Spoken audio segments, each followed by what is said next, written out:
વડોદરાના માંજલપુરના ધારાસભ્ય અને ભારતીય જનતા પાર્ટીના દિગ્ગજ નેતા યોગેશભાઈ પટેલનું 83 વર્ષની વયે અવસાન થયું છે।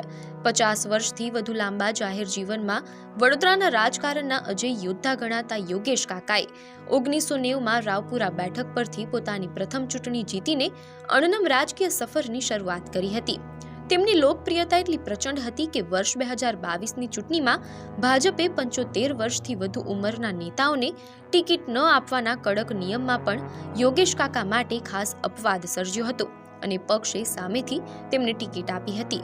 વર્ષ 2022ની ઐતિહાસિક ચૂંટણીમાં તેમણે માંજલપુર બેઠક પરથી રેકોર્ડ બ્રેક પ્રદર્શન કરતા કોંગ્રેસના ઉમેદવારને 1 લાખથી વધુ મતોની પ્રચંડ સરસાઈથી હરાવ્યા હતા।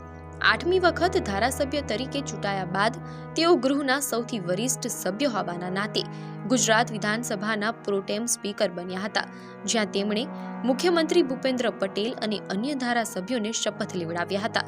તેઓ વડોદરાના વિકાસ અને વિશ્વામિત્રી નદીના મુદ્દે પોતાની જ સરકાર સામે નિડરતાથી અવાજ ઉઠાવવા માટે જાણીતા હતા।